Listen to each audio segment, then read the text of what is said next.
Et donc, je commencerai, hein, donc, comme le Seigneur l'a dit, que là où deux ou plusieurs sont réunis en mon nom, le Seigneur est parmi eux. Amen. Donc, même si nous ne sommes que trois, il est parmi nous ce matin pour, ce message que tu as préparé. Et donc, voilà, le Seigneur sera présent ici avec nous. Je prie qu'il nous donne la compréhension, que nous acceptions ce qui sera dit dans ce message, que nous ayons un esprit de collaboration, que cette réunion puisse nous aider à développer notre esprit, à nous réussir, nos connaissances. Vous l'avez dit, c'est très important. Je peux tout faire à propos des hébraïstes. Amen. Ça nous enrichit. Nous voulons, Seigneur, être tes témoins, être la lumière dans ce monde. Et on sait, Seigneur, de quoi tu es capable. Et c'est pourquoi je prie pour que tu nous viennes en aide ce matin, ainsi que dans la vie quotidienne, que nous soyons tes témoins, de croire en tes évangiles et à semer les chemins de ton amour, qui est la parole de Dieu. Ainsi, Seigneur, pour ce que tu fais pour nous, que tu continues à faire dans notre vie, même au milieu de difficultés.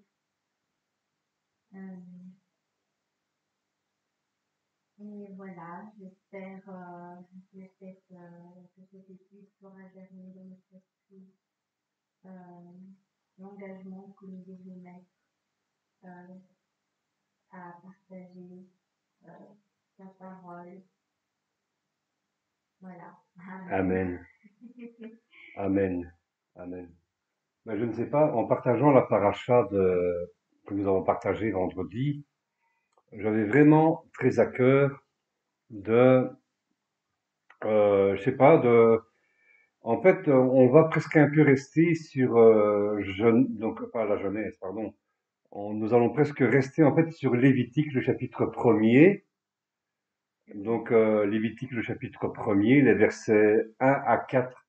Alors, en fait, c'est tellement d'une profondeur, d'une richesse de parler des sacrifices et de ce que cela représente pour nous. Quelqu'un a une Bible, mais alors il faut lire vraiment à voix haute. Tu as, ben écoute, je vais la chercher ici. Je vais lire à voix haute. Donc nous allons prendre ensemble Lévitique, le livre de Lévitique.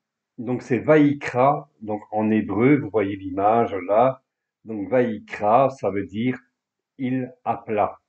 Donc, mais c'est le livre de Lévitique, c'est une convocation sainte, et Dieu nous appelle à quelque chose. Mais quoi? Très important. Donc, Amen. Il veut nous bénir exactement. Donc, nous ouvrons le livre de Lévitique dans le chapitre 1, les versets 1. Nous ferons, je pense, particulièrement les versets 1 à 4. Donc, c'est très important. Et puis, ben, nous allons voyager un peu dans toute la Bible. Amen. Donc, il est écrit, oui, non, c'est Lévitique chapitre 1er, versets 1 à 4. Lis à voix haute, ainsi ça va passer dans le Chapitre 1, Lévitique. chapitre 1 à 5, verset 26. Chapitre 1, versets 1 à 5. À 4. L'Éternel appela Moïse de la tente d'assignation. Il lui parla et dit: Parle aux enfants d'Israël et dis-leur: lorsque quelqu'un d'entre vous fera une offrande à l'Éternel, il offrira du bétail, du gros ou du menu bétail, Du bétail, c'est du petit bétail. Hein. Ouais, du petit bétail, oui. Oui, Si son offrande est un holocauste de gros bétail, il offrira un mâle sans défaut, parce que l'animal ne peut pas être handicapé, hein, ça reste une ouais, offense. Hein. On l'avait exactement. vu hein, quand j'avais fait mon Très message, important. c'était une offense Mhm. d'amener des Nous animaux. voyons cela dans Malachie, hein, notamment. Il l'offrira à l'entrée de la tente d'assignation devant l'Éternel pour obtenir sa faveur. Il posera sa main sur la tête de l'Holocauste qui sera agréé de l'Éternel pour lui servir d'expiation. D'expiation. Et puis Amen. ça, qu'est-ce que ça représente? Nous allons le voir. Ça représente Jésus sur la croix. Amen. Amen. Donc, tout d'abord, en introduction,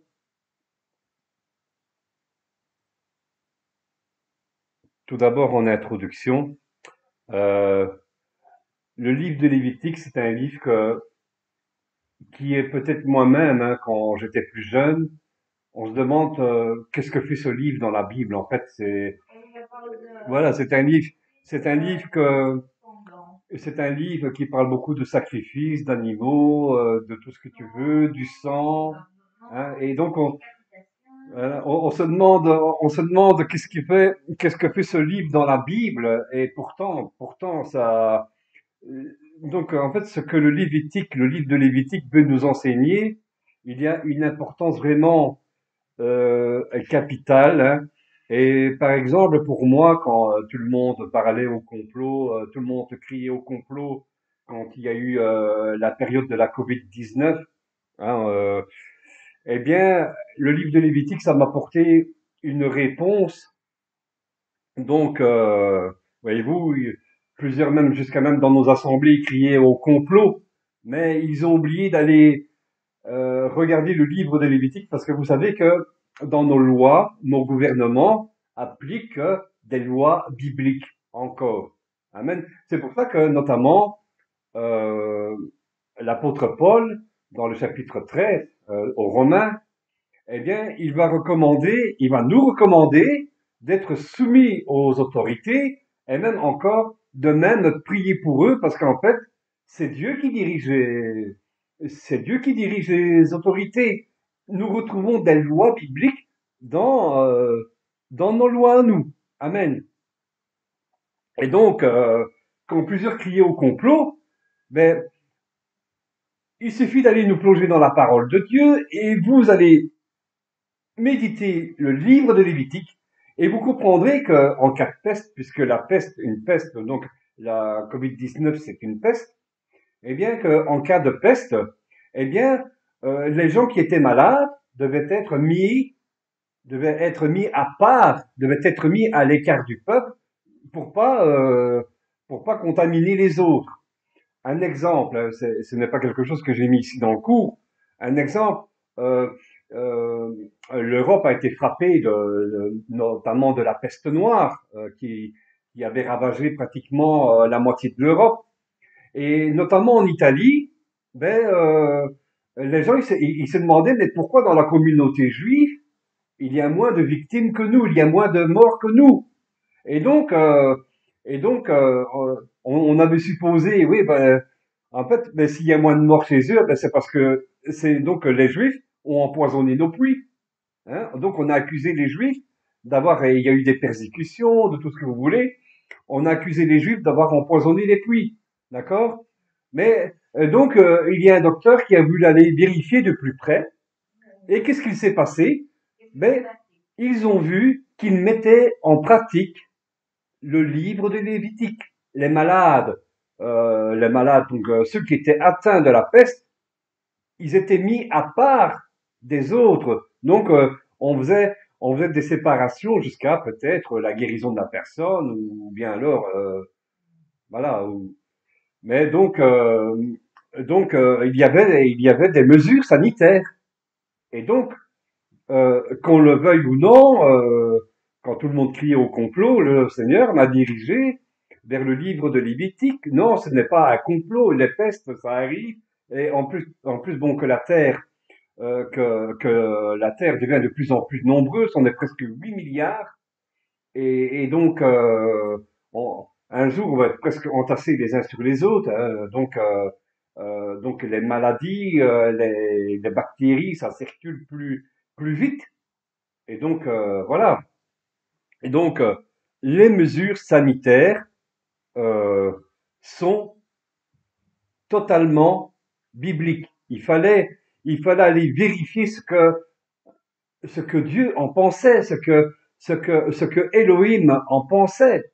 Seigneur, qu'est-ce que tu en penses de cela? Va voir le livre de Lévitique. C'est tout à fait normal que les gouvernements mettent des mesures sanitaires, donc mettent des gens à l'écart. Donc encore, on n'a pas agi vraiment euh, dans l'idée biblique, parce qu'on a quand même, on a continué, et donc je crois que les gouvernements ont eu peur ont eu peur que l'Europe finisse en guerre civile. Et, euh, et donc, oui, en fait, nous avons pratiqué des demi-mesures, je dirais, et ça n'a pas vraiment aidé, et ça a conforté les complotistes dans leur idée. Regardez les gouvernements, en fait, ils nous mentent, en fait, voyez-vous. Mais les mesures sanitaires étaient entièrement bibliques, et je l'ai découvert dans le livre de Lévitique. Et donc, il est important qu'on s'arrête et qu'on se penche donc à l'étudier. Amen. Ça va, Angela? Oui, en forme? Alors, donc, en fait, nous sommes tellement absorbés par les belles histoires sur Abraham, Joseph, Samson, David, Goliath. Donc, aussi, nous allons parler des mystères de la création, hein, donc de quelques parties du Pentateuque, donc c'est-à-dire la Torah. Et, et donc, mais alors, ces lois ici, et donc ces lois que nous retrouvons dans le livre de Lévitique ne sont vraiment plus. On parle de purification, on parle de sanctification, hein. Donc, n'est vraiment plus enseigné au monde chrétien. On préfère, par exemple, les histoires faciles, et puis on vient avec un ciseau et on va aller couper ce qui nous dérange, hein. Et donc, au début du livre de Lévitique, Vaïkra en hébreu, donc Lévitique, c'est Vaïkra en hébreu. Donc, nous voyons donc après les instructions des éléments pour la construction du tabernacle, hein, pour l'assemblage du tabernacle, hein, le tabernacle est maintenant assemblé. Donc, nous voyons cela à la fin du livre d'Exode. Eh bien, donc Exode c'est Shemot. Eh bien, maintenant, vu que le tabernacle est assemblé, il est monté, installé, les sacrifices peuvent commencer, et il faut savoir ce que cela préfigure, ce que les sacrifices donc préfigurent à plusieurs niveaux. Et je dirais, écoutez bien, tant sur le plan spirituel, je parle aussi de notre santé spirituelle, mais aussi que sur le plan de notre santé physique. Si vous êtes malade, que vous n'allez, parce que le Seigneur est le créateur de la médecine, hein. Il y a tout le temps eu des médecins, hein. Nous ne sommes pas Dieu, euh, nous ne sommes pas exempts de maladies, hein. Si nous sommes malades, si la Bible nous recommande des remèdes, nous devons aller trouver donc les personnes, nous devons avoir accès aux remèdes, nous devons aller trouver les personnes qui ont ces remèdes pour nous guérir. Si Dieu nous dit, si tu es malade, tu te mets à part, eh bien, que vais-je faire? Je vais aller contaminer les autres ou me mettre à part? Donc, si je ne me mets pas à part, euh, dans, dans un sens, excusez-moi du mot, je suis en train de pécher. Amen. Vous comprenez? Donc le Lévitique, hein, donc préfigure donc à plusieurs niveaux, donc tant sur le plan spirituel que sur le plan de la santé physique. Important. Et donc, avec cette étude, nous allons prendre en comparaison Ésaïe chapitre 43. Et donc, mais nous allons lire des brides, hein, donc les versets 21 jusqu'au verset 28. Et donc, nous lisons dans Ésaïe, chapitre 43, versets 21 à 24. Ouais, ouais. Bien, ouais. Qu'est-ce que tu as dit, je me répète? Là. Le livre de, donc, Exode, donc le livre de Ésaïe, le livre de Ésaïe, le chapitre 43, versets 21 à 24. Ah, voilà. Le peuple que je me suis formé publiera mes louanges. Et tu ne m'as pas invoqué, ô Jacob, car tu t'es lassé de moi, ô Israël. Tu ne m'as pas offert tes brebis en holocauste, et tu ne m'as pas honoré par tes sacrifices. Je ne t'ai point tourmenté par tes offrandes, et je ne t'ai point fatigué pour de l'encens. Tu n'as pas pris d'argent acheté pour moi des aromates, et tu ne m'as pas rassasié de la graisse de tes sacrifices. Mais tu m'as tourmenté par tes péchés, tu m'as fatigué par tes iniquités. Qu'est-ce que nous voyons ici? Dans ce passage, nous voyons une négligence totale pour les ordonnances, pour la loi, non pour les lois divines. Nous voyons une négligence totale. Le peuple, et c'est vrai à la longue, ça devient monotone, le peuple se lasse et oublie même d'honorer le Seigneur par les sacrifices, même de louer Dieu, même de louer Elohim. Et donc, et puis finalement, ce relâchement fait sombrer le peuple et tourmente Dieu par ses péchés, ses iniquités. Et il me semble que nous voyons que Dieu est très affecté. Il est triste. C'est ce que nous pouvons ressentir dans le texte. Mais, et donc, cette tristesse que nous ressentons en lui, eh bien, nous pouvons comprendre que, il aime toujours, il aime encore, il aimera et il pardonnera toujours son peuple, Israël. Il ne le rejettera pas. Et alors au verset 25, donc de ce même chapitre d'Ésaïe 43. Il dit, c'est moi qui efface tes transgressions pour l'amour de moi, par amour de moi. Et je me souviendrai plus de tes péchés. Amen.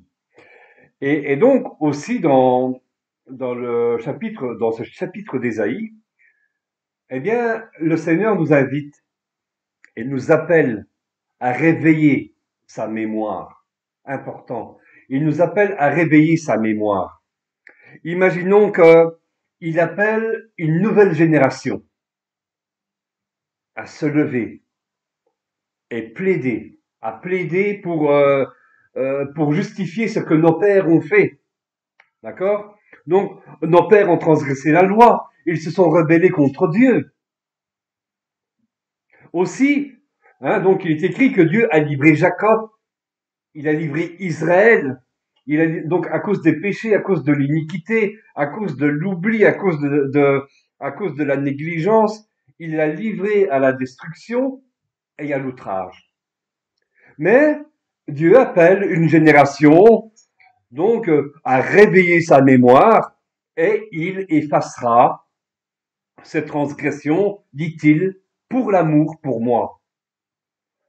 Donc, et ensuite, dans le chapitre 44, il va accompagner cela d'une merveilleuse promesse.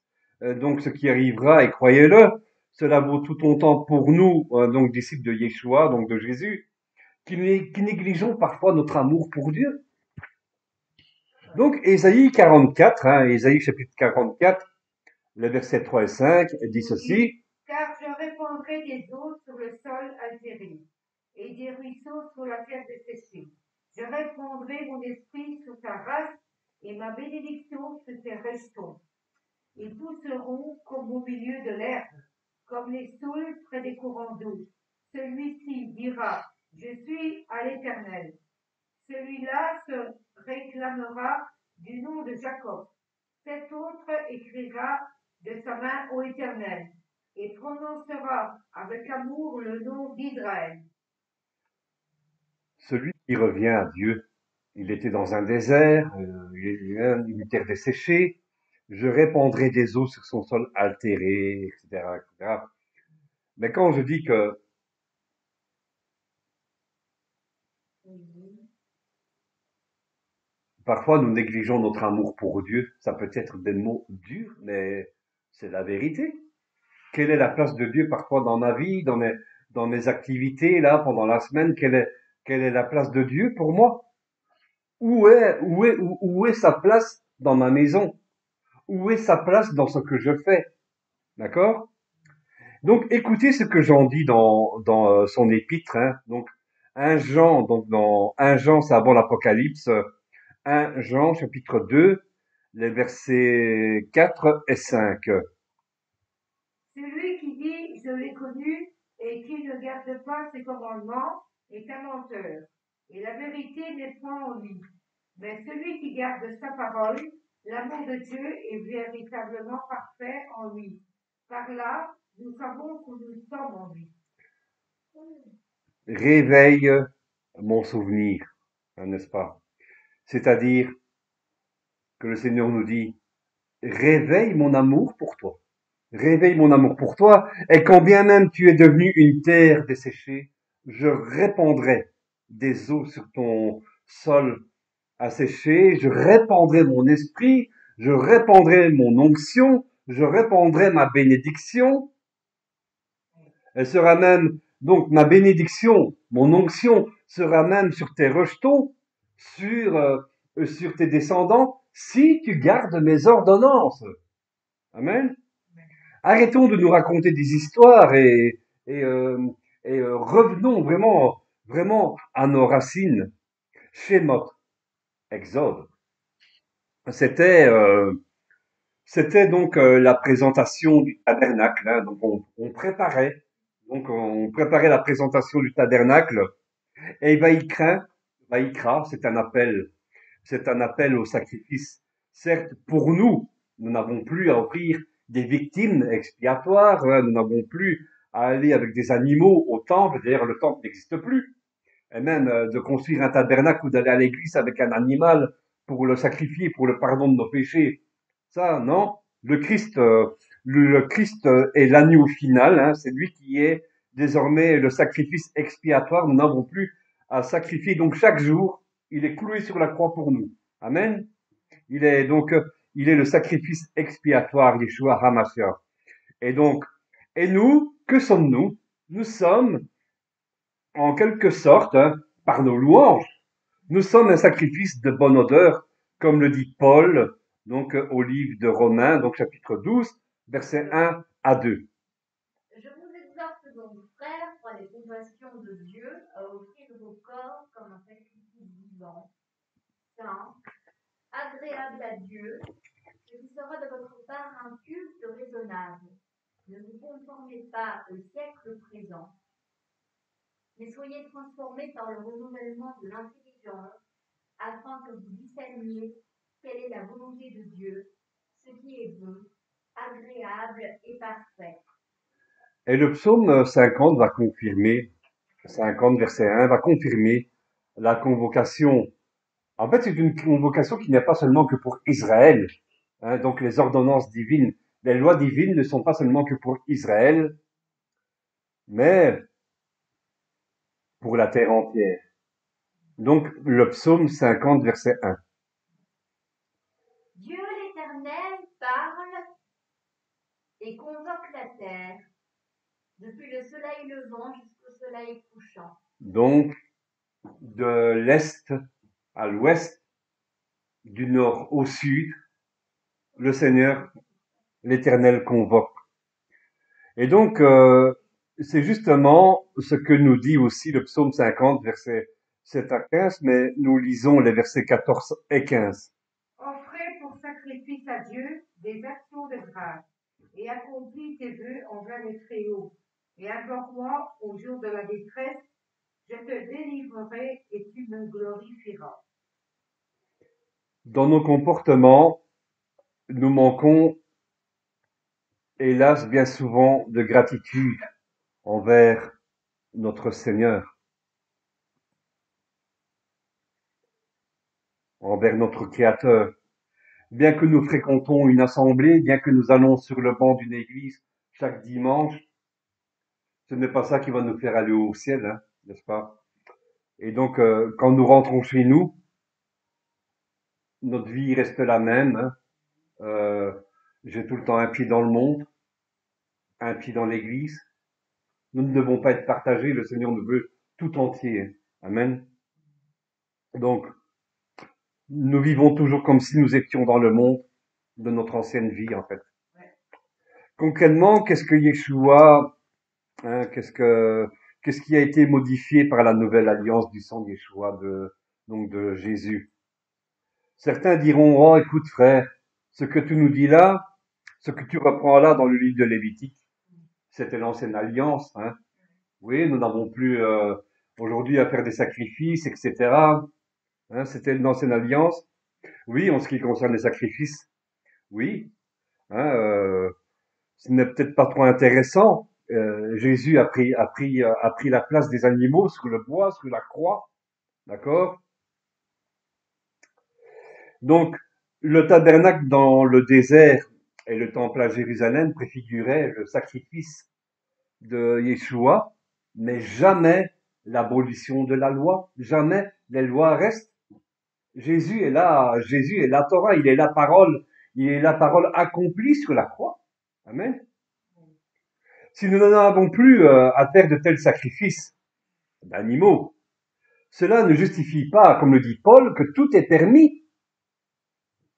La grâce, hein, donc les gens vont dire, ah oui, mais nous sommes sous la grâce. Non, le sacrifice de Yeshua ne signifie pas que tout est permis. Un meurtre reste un meurtre, le mal reste le mal reste le mal. Ce que Dieu a en abomination reste abomination. Rien ne change. Tout n'est pas permis. Par exemple, le code de la route, hein, reste le même.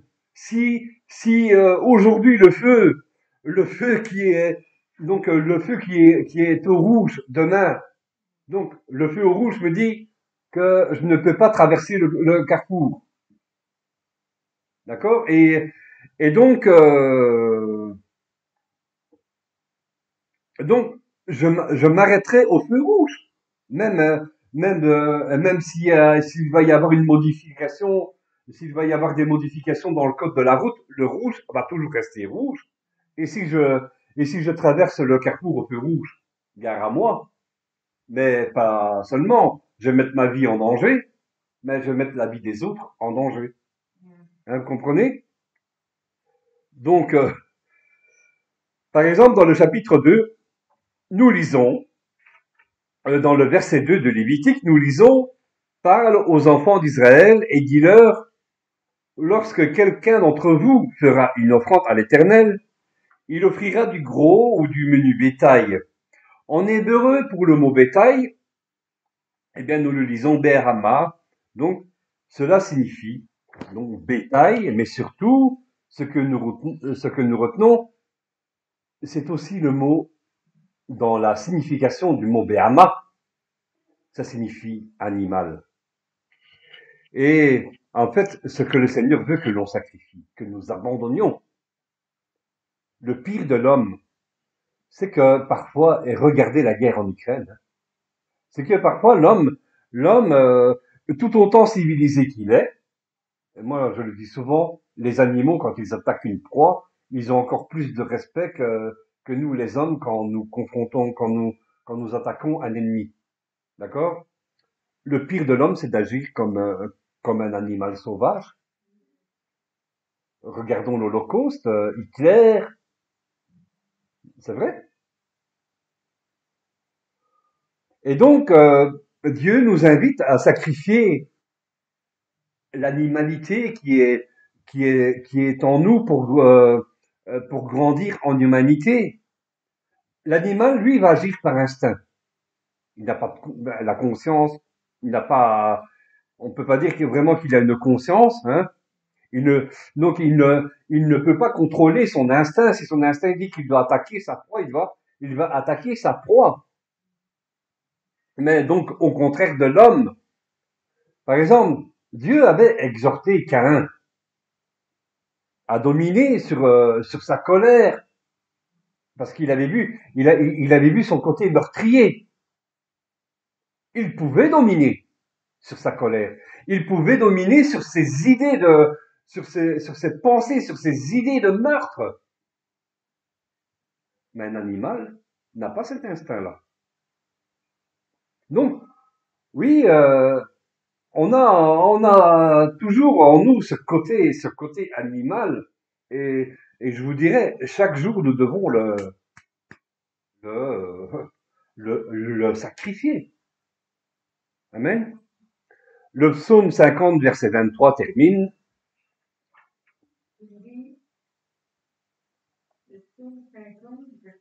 Celui qui offre pour sacrifice des actions de grâce me glorifie, et à celui qui veille sur sa voie, je ferai voir Le salut de Dieu. Amen. Ouais, c'est bien, ouais. En décortiquant, donc, pour commencer la matière, hein, de cette paracha, donc sur Lévitique, eh bien, on aura pour approche la reconnaissance envers Dieu. Dans cette étude, par exemple, nous voyons en 1 l'abandon de notre nature animale. En 2, nous voyons le sacrifice végétal. En fait, le sacrifice végétal, eh bien, euh, ça nous parle de l'importance, donc ça nous parle de notre authenticité envers Dieu. Donc, par exemple, ceux qui avaient recours au sacrifice végétal, eh bien, c'était les pauvres. Mais la valeur n'était pas moindre que le sacrifice d'un taureau ou je dirais d'un sacrifice animal. Donc sa valeur n'était pas moindre. L'important en fait aux yeux de Dieu, c'est qu'il regarde à l'authenticité, à la sincérité. Il regarde au cœur avant tout. Notamment un Samuel, hein, quelqu'un va le lire, hein, parce que oui, c'est très important. Un Samuel, chapitre 15, le verset 22, dans la page 5. Hein. Si, dans le fond, dans la page 5.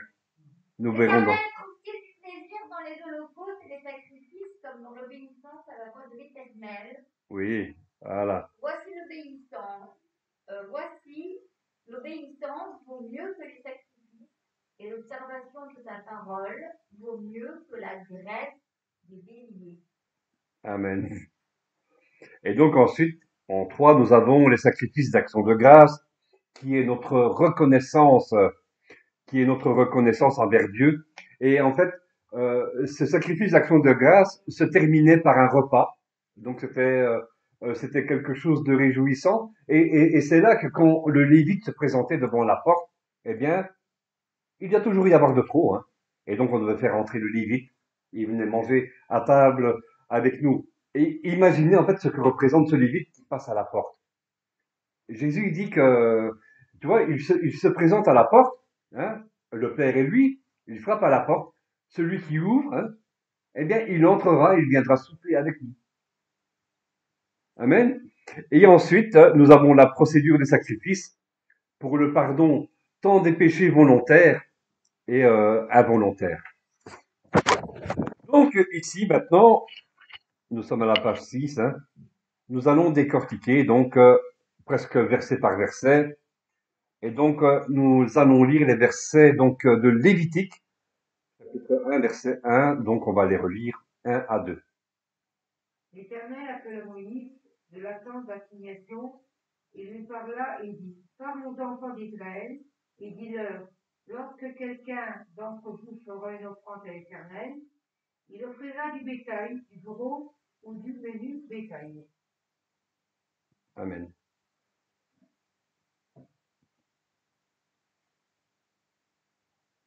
Il y a certaines règles très précises pour qu'elles soient agréées par Dieu. Là, ici, hein, quand on venait apporter le sacrifice.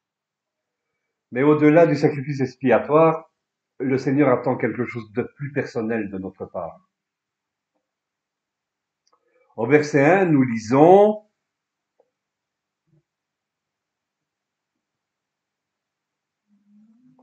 Vaïkra El Moshe. D'accord? Vaïkra El Moshe. C'est important de le souligner donc de le souligner dans la formule du texte. D'accord? Comment? Ouais. Hein. De quoi?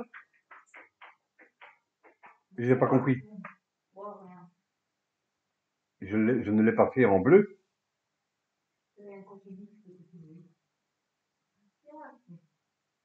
Donc, donc au verset 1, donc nous lisons, donc c'est l'Éternel appela Moïse, hein. Cela veut dire cela. Donc nous lisons Vaïkra El Moshe. Donc l'Éternel appela Moïse. Donc c'est important de le souligner dans la formule du texte, hein.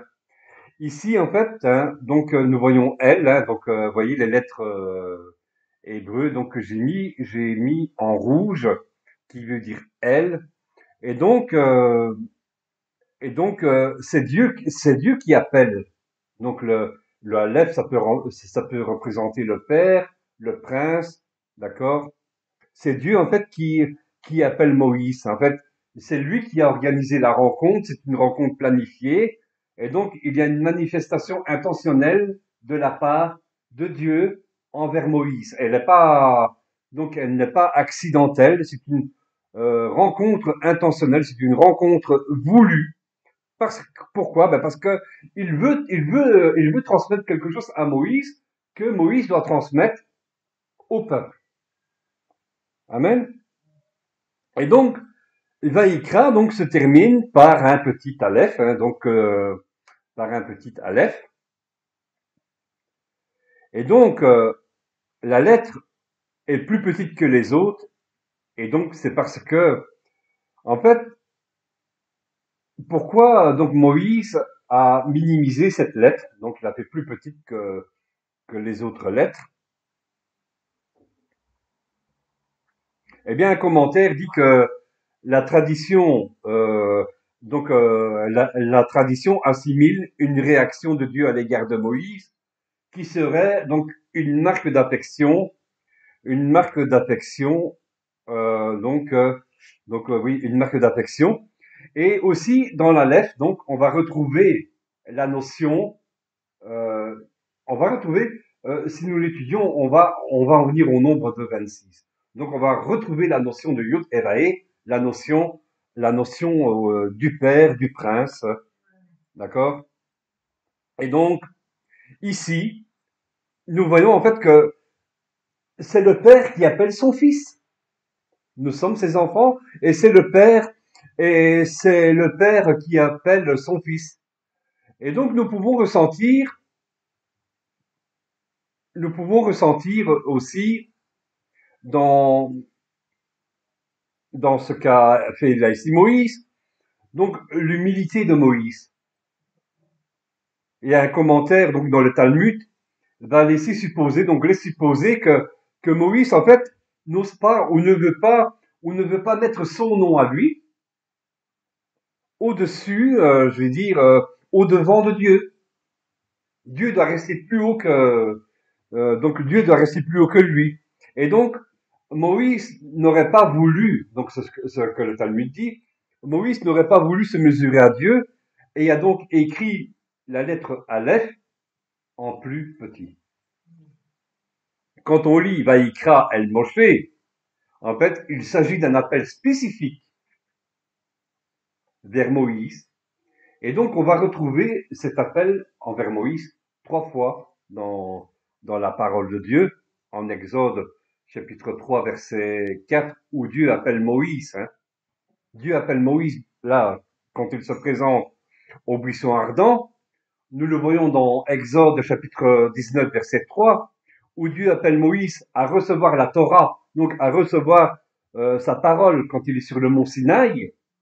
Et ensuite, dans Lévitique chapitre 1 verset 1, nous l'avons vu, où Dieu appelle Moïse afin de transmettre et d'enseigner ses lois au peuple, mais aussi pour l'humanité. Amen. La racine primaire de Vaïkra, c'est Kara. Et donc, en fait, la racine primaire, en fait, signifie appeler, donner, invoquer, inviter, crier, s'écrier, chercher, lire, choisir, proclamer, publier, surtout convoquer, offrir, s'adresser. Dans la Torah,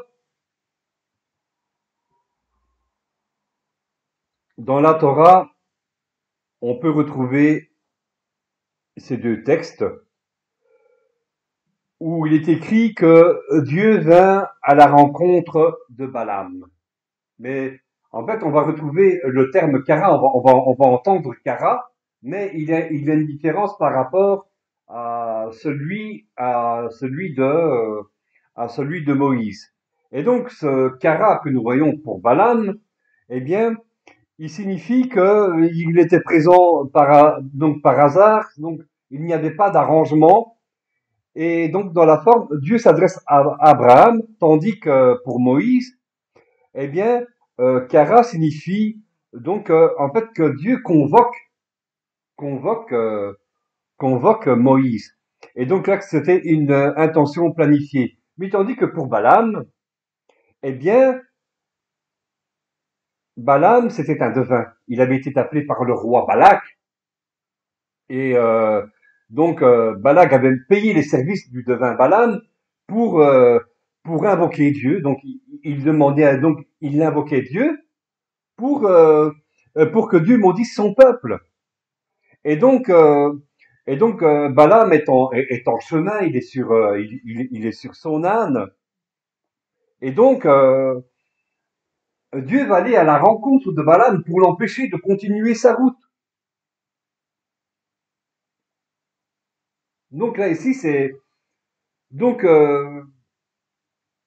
Dieu ira à la rencontre de Balaam pour l'empêcher de continuer sa route. Ce n'était pas une intention planifiée. Donc ici, en résumé, c'est Dieu qui appelle Moïse. Donc ce n'est pas une rencontre accidentelle. Donc Dieu appelle Moïse pour transmettre ses lois. Tandis que dans la bouche de Balaam, il n'y a pas des lois, il n'y a que des malédictions qu'il veut proférer et Dieu l'en empêche. Amen. Moïse est appelé à proclamer la vérité. C'est ce que nous voyons dans la fonction de Kara. Et aussi de convoquer les nations, donc de leur transmettre des lois divines et finalement de fondre sur. C'est ce que nous pouvons retrouver dans la racine, donc Kara.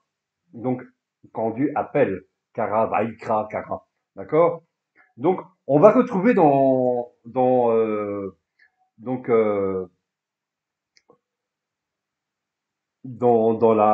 fonction, dans la compréhension, dans la traduction, on va retrouver aussi, donc, que, que Dieu appelle pour transmettre ses lois, hein, et pourquoi faire? Évidemment, les lois sont justes, les lois de Dieu sont justes, d'accord? Et, ces lois, quand nous les proclamons, eh bien, elles font sur l'ennemi de nos âmes. Par exemple, il est important de proclamer la parole de Dieu. Hein? La parole de Dieu, donc il est important de proclamer la parole de Dieu sur nos vies, de la méditer, de la garder, de la proclamer. Pourquoi? Ici, je ne l'ai pas mis dans le cours, mais quand Jésus est tenté, après qu'il a passé 40 jours dans le désert, il a toujours fait référence à la parole. Il est écrit que, par exemple, quand le diable lui propose de se prosterner devant lui, et je te donnerai tous ces royaumes, il est écrit, tu ne te prosterneras que devant Dieu seul, maintenant hors de moi. Vous voyez? Et donc, alors le diable doit partir. Donc, proclamer la parole de Dieu, eh bien, en fait, elles font sur l'ennemi de nos âmes, d'accord? Elles nous gardent, elles veillent sur nous. Amen. Hein, en effet, il est écrit dans Josué, chapitre 1, verset 8, à la page 7.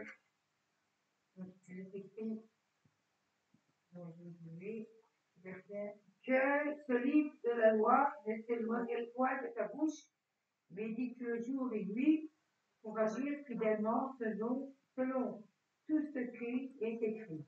car c'est alors que tu auras du succès dans cette entreprise, c'est alors que tu réussiras. Il y a aussi le psaume 1, les versets 2 et 3. Mais qui trouve son plaisir dans la loi de l'Éternel, et qui la médite jour et nuit, il est comme un arbre planté près d'un courant d'eau, qui donne son fruit en sa saison, et dont le feuillage ne se flétrit point. Tout ce qu'il fait lui réussit.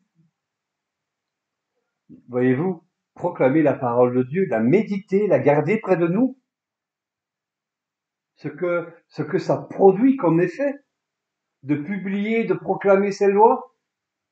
Quand quelqu'un va venir dans ta maison, va te dire, et va t'inciter à pécher, toi, tu vas proclamer la parole de Dieu, tu vas dire non, il est écrit dans la parole de Dieu que, mais dis ah, mais non, mais écoute, mais t'es fou, t'es folle, tu es, c'est dépassé tout ça. Maintenant, on n'a plus besoin de la parole de Dieu, la Bible, c'est dépassé.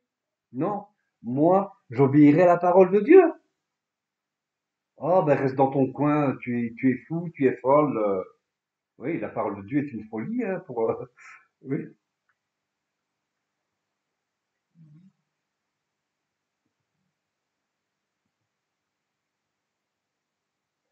Et alors, Lévitique, chapitre, voilà, c'est le 3 ici.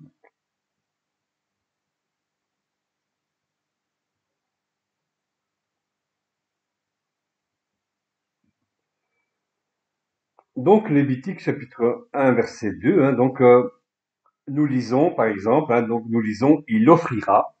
En hébreu, nous le lisons karab, ça signifie venir. Vous comprenez ce que signifie le sacrifice, de venir avec notre sacrifice. En fait, ça a pour but, c'est le sens de nous approcher, de venir près de qui? Près de, près de Dieu avec le sang, avec le sacrifice, entrer dans.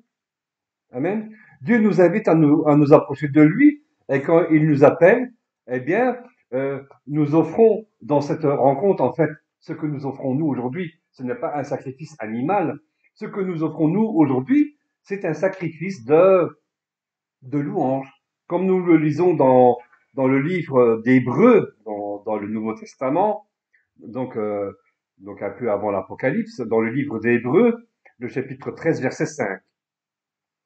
Par lui, offrons sans cesse à Dieu un sacrifice de louange, c'est-à-dire le fruit de lèvres qui confesse son nom. Voilà. Aujourd'hui, on ne sacrifie plus un animal, mais nous nous présentons avec un sacrifice de louange. C'est le fruit de nos lèvres. Si à l'église tu vas chanter des louanges, mais chez toi, tu ne dis que des grossièretés, tu maudis ton voisin, tu maudis le roi, tu maudis le gouvernement. Est-ce des louanges? Non. Amen. Comment nous présenter devant le Seigneur? Ce que Caïn présentait, eh bien, nous l'avons vu, ça n'a pas été, Dieu n'a pas agréé son sacrifice.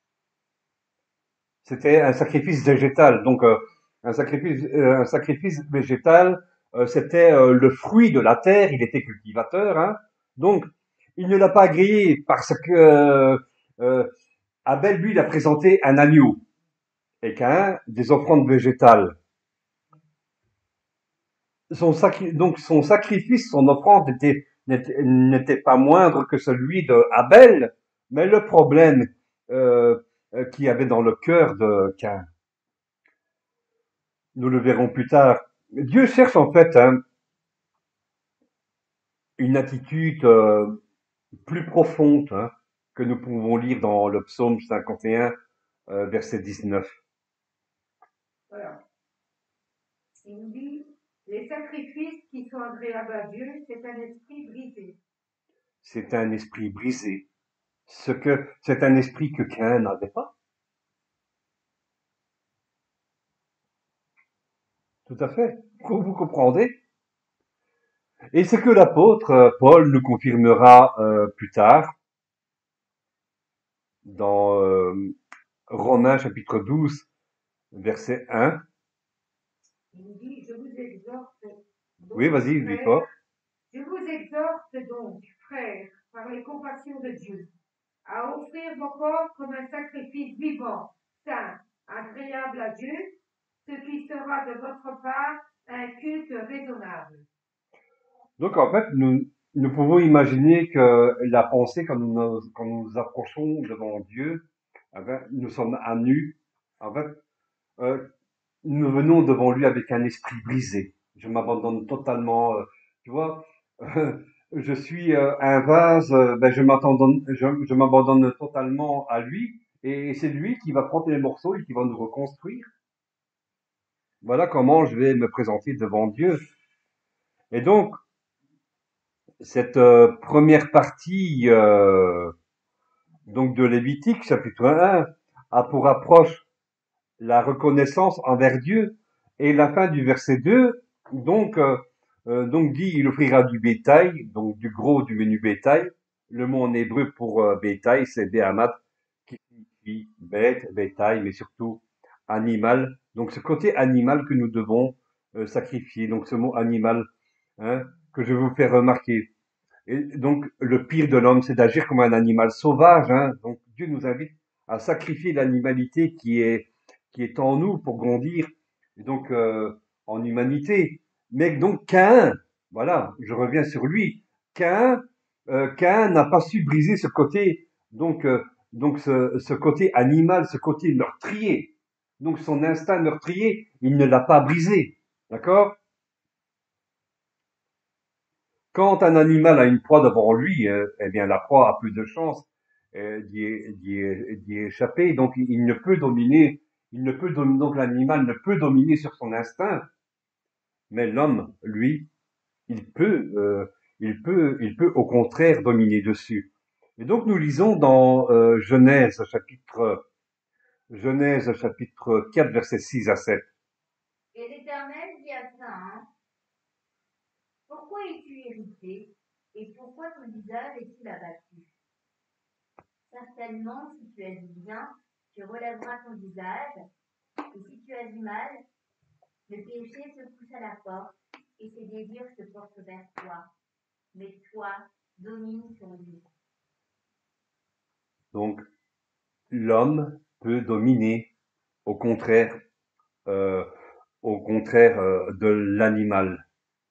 Donc l'homme peut dominer cet instinct animal, hein, parce que nous avons une part d'animosité, d'animal, donc en nous.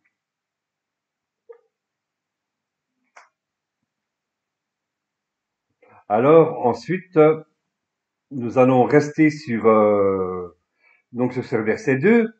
Il est écrit, donc au verset 2, parle.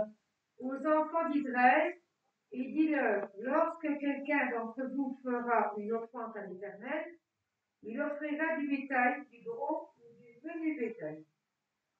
Donc Daber, Béné, Israël, Ve'amarta Alechem, Adam, Mikem, Korban.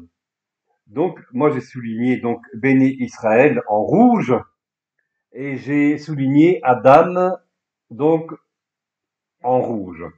D'accord? Ouais. Daber, Béné, Israël, Ve'amarta Alechem, Adam, Ki Yakrif, voilà, Ki Yakrif, j'ai oublié de dire, Ki Yakrif, Mekem, Corban. Donc, Corban, j'ai souligné en bleu, Béni Israël, j'ai souligné en bleu, et on va voir pourquoi. Donc, étant dans l'attente d'assignation, Dieu ne va plus parler, en fait, avant, Dieu parlait à Moïse en face à face. Donc, il y avait quelque chose de personnel, hein, d'accord? Et donc, mais Dieu, là, ici, ne va plus parler comme avant. Là, ici, en fait, il ne commence pas à parler à Moïse. Ce que Dieu fait, il appelle d'abord Moïse. Donc, c'est Vaïkra, il appelle. Donc, il ne parle pas, il appelle d'abord. Donc, il le fait s'approcher avec des offrandes corban, dit-on, c'est écrit comme ça, avec des offrandes corban. Donc, c'est-à-dire qu'il apporte un sacrifice, il apporte un taureau, n'est-ce pas? Ou, en tout cas, il apporte une victime, un animal. Donc, ce qui n'était pas le cas autrefois avant. Le tabernacle n'était pas encore monté. On n'avait pas encore les sacrifices. Donc, c'est à partir du moment où, euh, où le tabernacle est monté que Dieu appelle Moïse donc à s'approcher. Tout d'abord, il appelle à s'approcher et il vient avec un sacrifice, avec une offrande corban. Donc, il apporte un sacrifice, une victime, ce qui n'était pas le cas autrefois. Mais donc aujourd'hui, donc la tente d'assignation, d'assignation, pardon, le tabernacle est fixé, il est debout, et donc Dieu appelle, car car c'est lui qui va transmettre, donc au travers de Moïse, il va transmettre des choses au peuple, il va transmettre les instructions. Alors, voilà,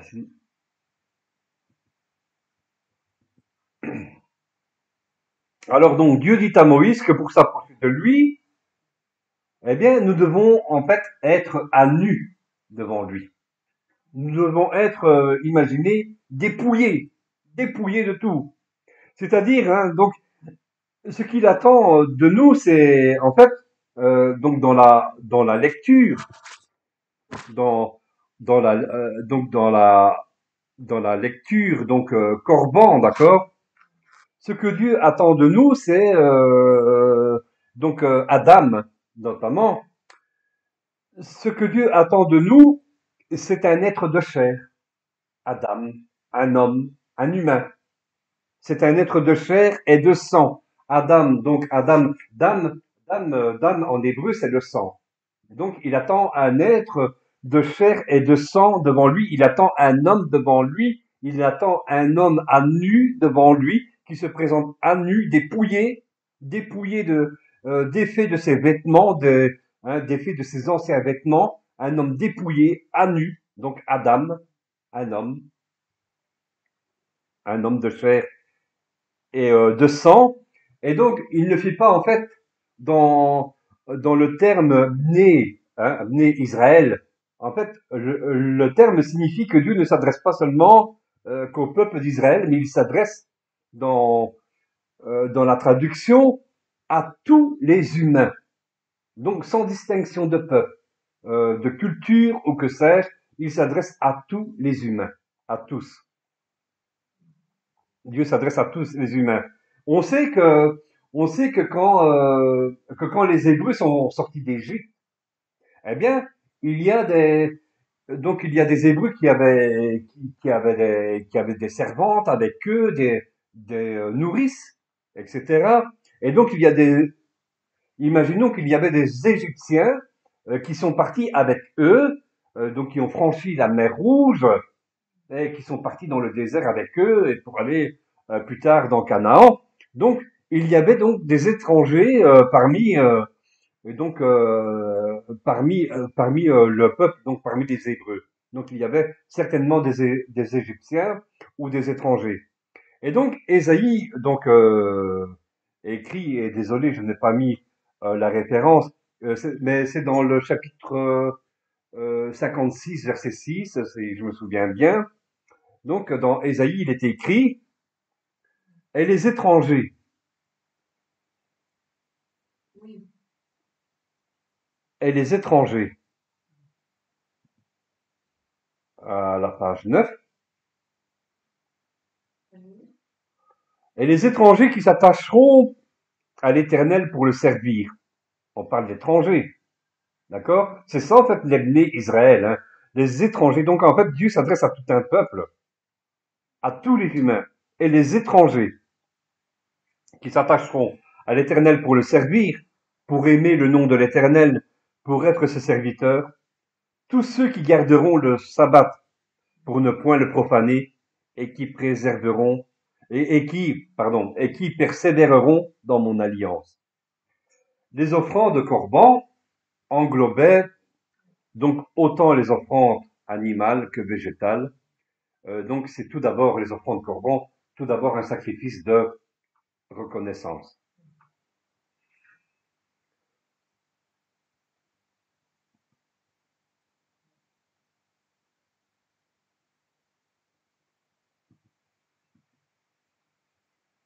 Ensuite, là,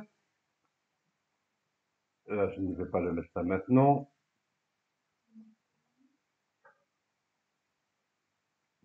Ensuite, nous allons voir les holocaustes. Hein, c'est dans le chapitre 2, hein, n'est-ce pas? Nous allons voir les holocaustes.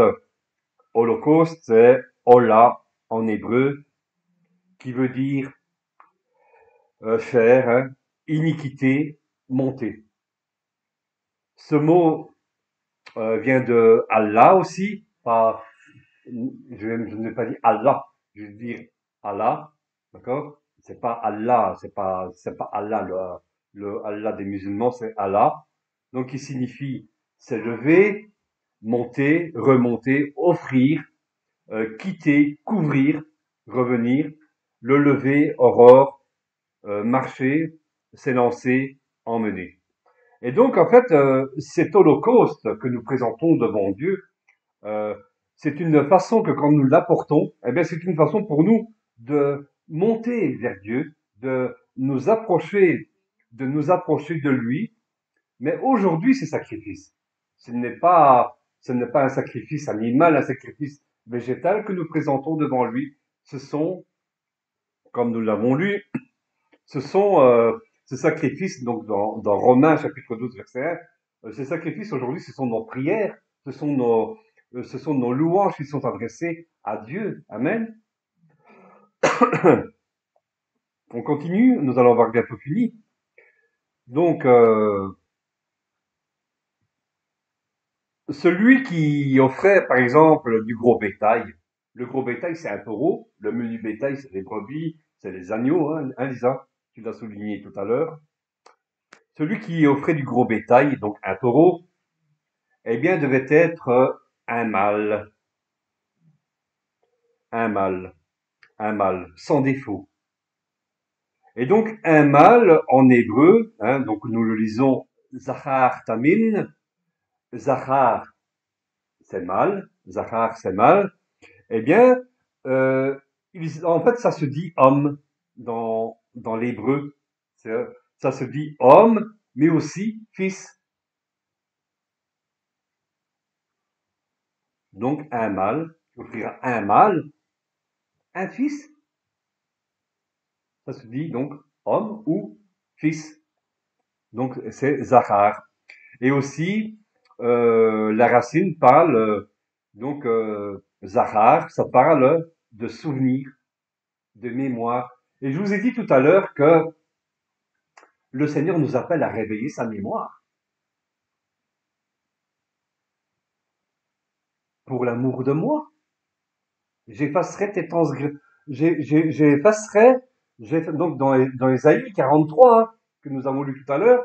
Donc en fait, donc là où j'avais dit tout à l'heure qu'il nous appelle à réveiller sa mémoire, j'effacerai tes transgressions.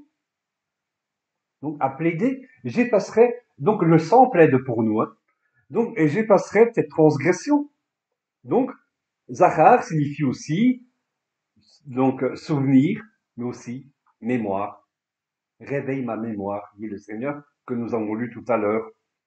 Et alors, Etamil, donc Zahar Tamil, signifie, entre autres, un innocent.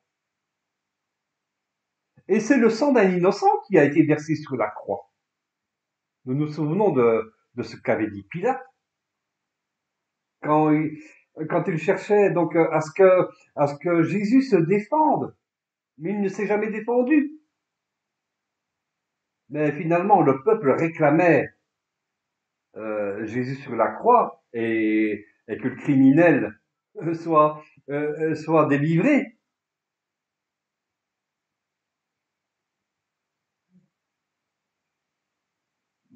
Donc Pilate plonge ses mains dans l'eau. Il se lave les mains du sang innocent. Il dira, cet homme était juste. Il n'y a aucun, en fait, cet homme est juste, et pratiquement, c'est comme s'il disait, il n'y a aucun défaut en lui, je ne vois aucune faute. Et c'est ce que représente le taureau. Donc, ou un mâle sans défaut. C'est le sang donc donc le sang, donc tamine, signifie entre autres un innocent, donc c'est le sang d'un innocent qui nous a racheté, qui nous a racheté qui nous a racheté à la croix. Et le sang invoque le Père pour nous. Le sang cache nos fautes. Amen. C'est magnifique, hein? Et alors Lévitique, chapitre 1, verset 3. Il dit, si son offrande est un holocauste de gros bétail, il offrira un mâle sans défaut. Il offrira à l'entrée de la tente d'assignation devant l'Éternel pour obtenir sa faveur. Faveur se dit en hébreu ratson. Ratson. Nous allons voir, hein. Donc, en fait, pour obtenir sa faveur, pour obtenir la faveur de Dieu, hein, amen, ratson. Et donc, nous le voyons dans Genèse, chapitre 49, verset 6, dans Exode, donc par ratson, nous parlons de faveur, mais ça veut dire aussi méchanceté. Donc nous voyons dans Genèse 49, verset 6, et aussi donc favorable, que nous voyons dans Exode 28, verset 38, mais aussi ratson, ça signifie grâce, donc que nous voyons dans le psaume 51, verset 18. Ratson signifie donc méchanceté, faveur, grâce, mais aussi plaisir, délice, bonne volonté, acceptation, volonté. La racine de ce mot, c'est ratsa, qui signifie aussi nous présentons notre sacrifice. Hein. Alors le Seigneur accueille. Donc ratsa, c'est accueillir, recevoir favorablement, être agréé. Dieu agrée notre sacrifice, jouir, payer le prix. Donc le prix du sang du taureau paye pour nous. Le prix du sang de l'animal paye pour nous. Agréer, être agréable, rentrer en grâce. Cette offrande donc devait servir à obtenir la faveur de Dieu. Mais aujourd'hui, Dieu fait grâce donc à toute l'humanité, et qui s'approche de lui sincèrement, il aura le Seigneur. Qui s'approche sincèrement, donc il abandonne tout, il se met à nu, il est là avec un esprit brisé. Dieu aime un cœur brisé. Ce sont des louanges qui montent vers lui. Hein. Combien de fois, oh, mon Père, merci Seigneur pour tout ce que tu as fait pour moi, tu m'as sauvé Seigneur. Et le Père a compassion, et nous obtenons sa faveur pour nous. Amen. Donc un mâle sans défaut.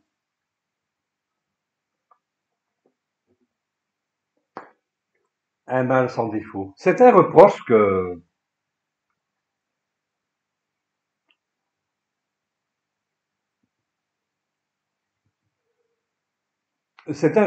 Dieu avait fait aux Lévites et aux sacrificateurs, hein, que nous voyons dans le livre de Malachie, que beaucoup de prédicateurs reprennent pour dire, donc pour enseigner les dîmes. Et là ici, le Seigneur faisait un reproche aux Lévites et aux sacrificateurs qui recevaient de la part du peuple les animaux comme la loi l'avait prescrit, hein, les animaux pour le sacrifice, pour le pardon, etc. Et donc, en fait, il négligeait cette ordonnance du sacrifice, qui doit être entier, sincère, parfait, sans défaut. Donc, à un moment donné, donc, le peuple apportait des bêtes moelleuses, donc apportait des bêtes malades, boiteuses, comme si c'était pour s'en débarrasser. Et les sacrificateurs, même les Lévites, devaient refuser de telles offrandes, de tels sacrifices devant l'entrée du parvis. Donc, à un moment donné, on peut comprendre qu'ils n'ont plus prêté attention donc aux exigences de la loi, aux ordonnances, dirais-je. Et donc c'est ainsi que Hein, quand Dieu dit que les Lévites et les sacrificateurs trompaient l'Éternel, eux ils disent en quoi nous te trompons? Ils trompaient l'Éternel. Donc ils apportaient donc sur l'autel des sacrifices, donc des animaux boiteux, des animaux malades, alors qu'ils devaient en apporter sans défaut. C'est en cela que vous me trompez.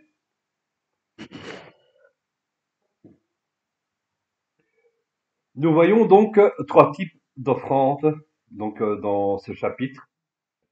Il y avait donc le gros bétail comme les taureaux, il y avait le petit bétail comme les agneaux ou les chevreaux, les tourterelles, les pigeons, mais l'un comme l'autre n'était pas moindre. En effet, le sacrifice d'un agneau ou d'une tourterelle, d'un taureau ou d'une tourterelle, avait autant de valeur que si quelqu'un donc si quelqu'un n'avait que ça avait autant de valeur si quelqu'un n'avait que ça à offrir selon ses moyens. Et nous le savons tous, le Seigneur regarde avant tout à quoi? Il regarde au cœur. C'est à ça que le Seigneur regarde. Lévitique chapitre 1 verset 4, nous allons terminer ici. Lévitique chapitre 1 verset 4, l'homme apportait son sacrifice. Il devait poser la main sur l'animal. D'accord? Il devait poser la main sur l'animal. L'imposition des mains, en fait, c'est le symbole d'une transmission et dans la partie qui nous intéresse dans ce premier chapitre, eh bien, ça concerne de nous offrir sincèrement à Dieu, de nous mettre à nu. Poser la main, donc donc nous le lisons, poser la main, donc il posera la main sur l'animal, hein. Donc poser la main, eh bien donc c'est samar yado, donc ça signifie poser la main, ça signifie s'appuyer sur, poser, se reposer. N'avons-nous pas besoin de nous reposer sur Yeshua, sur Jésus? Il prend nos fautes sur lui. Donc nous abandonnons nous abandonnons notre vie. Amen. Donc soutenir, naître, appuyer sur. Imaginez aussi que c'est une forme de repentance, d'abandon total quand Dieu nous appelle à ce moment et ensuite il nous conduit dans l'élévation, il nous fortifie. 1 Pierre chapitre 5 versets 6 et 7 dit ceci. Humiliez-vous donc sous la puissante main de Dieu afin qu'il vous élève au temps convenable. Et comprenez, hein, donc samar, hein, que je vous disais, donc samar, ça veut dire s'appuyer, se poser, se reposer, hein, d'accord? Donc, écoutez bien, donc s'appuyer, se reposer, donc, hein, écoutez bien ceci, décharger, donc, humiliez-vous donc sous la puissante main de Dieu, afin qu'il vous élève au temps convenable, et déchargez-vous sur lui de tous vos soucis, car lui-même prend soin de vous. Le Seigneur prend nos péchés, il prend nos fautes, et nous n'avons plus à nous culpabiliser, d'accord? Il prend tout quand nous nous appuyons sur lui. Son sang, il prend tout par son sacrifice. Il a payé le prix. Et alors, ensuite, nous avons le mot, donc je vous disais, donc, Samar Yado, Yado c'est entre autres la main, mais on découvre aussi le terme redemander. Et comprenez, qu'est-ce que le Seigneur va redemander au diable? Tu vas terminer avec ceci. Genèse chapitre 9, verset 5. Sachez-le aussi, Oui. je redemanderai le sang de vos âmes. Donc, qu'est-ce que, par son sacrifice sur la croix, par le sang de Yeshua sur la croix, qu'est-ce que Yeshua redemande au diable?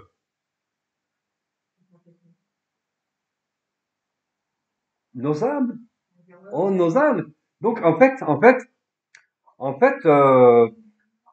nous ne sommes plus sous la possession, nous ne sommes plus dans la possession de l'adversaire, hein, l'adversaire de nos âmes. Nous ne sommes plus en sa possession.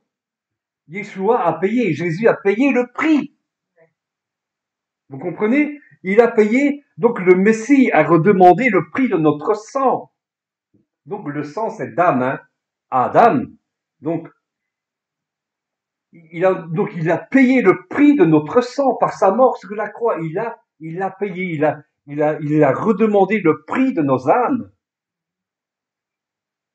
Dans le sang, l'âme est dans le sang, dit-on, hein. C'est pour ça qu'on ne pouvait pas consommer. Donc il est interdit de consommer du sang, de boire du sang, de manger du sang. Interdit.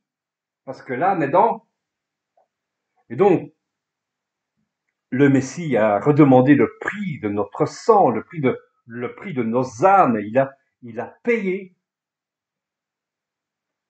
Il l'a payé à la croix. Il a payé par son sacrifice. Amen. Et donc, la réponse de Dieu à un acte sincère. La réponse de Dieu est un acte sincère d'expiation, appelons la repentance sincère et l'humilité, c'est le pardon. Voilà, la réponse de Dieu à un acte sincère d'expiation, C'est le pardon. c'est, appelons-le.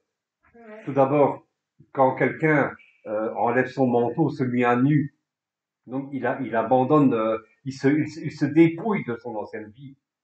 C'est quoi? C'est la repentance. Il s'humilie et puis Dieu le pardonne. Amen. Voilà. Ouais. Merci pour cette étude. Merci pour la compréhension, pour le message que tu nous fais passer, Seigneur. Que ta grâce et ta volonté se fassent sur tes enfants, Seigneur. Conduis-nous, Seigneur, afin que nous nous égarons de ta parole, Seigneur. Conduis-nous, Seigneur, dans tes pensées, Seigneur, afin que nous nous comportons plus comme des gens du monde, Seigneur, mais que nous nous comportons comme toi tu le veux, Seigneur, un tout désir, Seigneur. Et aimons-nous les uns les autres, Seigneur. Que nous faisons du bien, Seigneur, à nos frères, à nos sœurs, Seigneur, et aux gens, Seigneur, du monde, Seigneur. Parce que nous devons être un exemple, Seigneur. Nous devons briller à travers ta parole, à travers toi, Seigneur. Nous continuons de nous conduire, Seigneur, vers ta parole pour aimer, Seigneur, les uns, nous aimer les uns et les autres, Seigneur. Dans le nom puissant de Jésus-Christ, Amen, nous mettons cet après-midi entre tes mains. Et la semaine entre tes mains, Seigneur, que tu viennes toucher le corps de Marie-Noël, Seigneur, afin, Seigneur, qu'elle puisse être guérie, Seigneur, et mieux se sentir dans le nom de Jésus.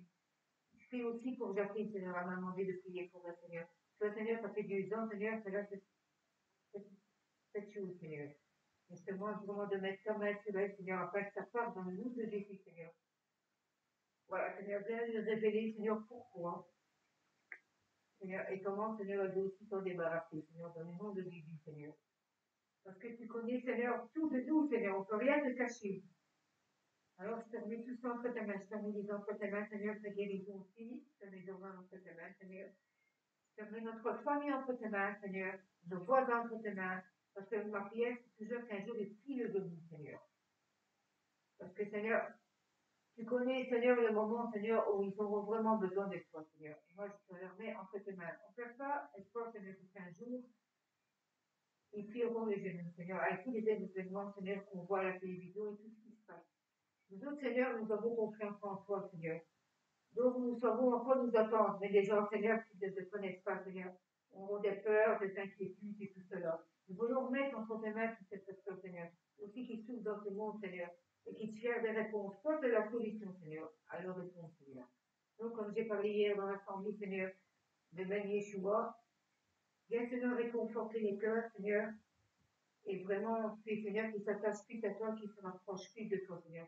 Pour comprendre ta volonté, Seigneur, et ton désir envers tes enfants, Seigneur, qui sont encore égarés, Seigneur. Je veux vraiment tout augmente sur cette main, Seigneur. Que ton nom soit loué, Seigneur, et honoré, Seigneur, avec sa juste valeur, Seigneur, que tu as, Seigneur. Et avec ta puissance, Seigneur, dans le nom de Jésus, Amen. Amen. Amen. Voilà, donc pour les internautes qui nous suivent, nous nous retrouverons pour un prochain message, Dieu voulant. Hein. Et donc, vraiment, allez revoir cette étude. Donc, je vais tenter de la mettre disponible, donc cette partie-là sur donc sur notre site letabernacle.be, le tabernacle en un mot, le tabernacle.be.